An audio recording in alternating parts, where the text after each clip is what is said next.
ఒక ఆయన 10 ఏళ్లలో 85,000 కోట్లు ఇచ్చి నేను గొప్పోనని చెప్పుకుంటుండు. భారతదేశ వ్యాప్తంగా కూడా 58,000 కోట్లు ఇచ్చినటువంటి బీజేపీ వాళ్ళు ఒక్క రాష్ట్రంలో 50,000 పైచిలకు కోట్లు ఇచ్చినటువంటి కాంగ్రెస్ పార్టీని ఎండగట్టే ప్రయత్నం చేస్తున్నారు.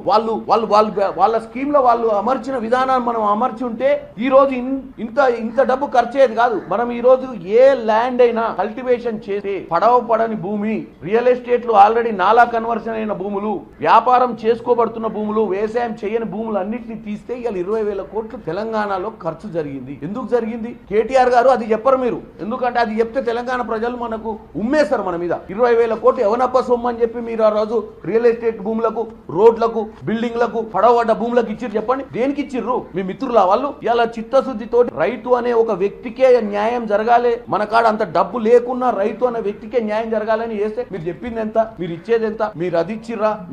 మీరెంత ఇచ్చిర్రు చూడండి. మిగులు రాష్ట్రంలో మీరు అధికారంలోకి వచ్చి 10 ఏళ్లలో 7 లక్షల కోట్లు అప్పు చేసి మీరు రైతులకు చేసింది 85,000 కోట్ల. మరి మిగతా డబ్బు అంతా ఎవరి మీద ఖర్చు పెట్టిర్రు? కాళేశ్వరం మీద పెట్టిర్రా? మొత్తం కాళేశ్వరం మీద పెట్టిన పెట్టుబడి రైతుల మీద పెట్టలే. 10 ఏళ్లలో మీరు రైతు పక్షపాతి ప్రభుత్వం. ఇది వరేస్తే ఉరి అన్న మీరు ఇవాళ మాకు చెప్తుర్రా ముచ్చట. వరి వేయొద్దని చెప్పి నిబంధనలు పెట్టి రైతులను భ్రాంతులు చేసిన మీరు ఇవాళ మాకు నిబంధనలు చెప్తుర్రా?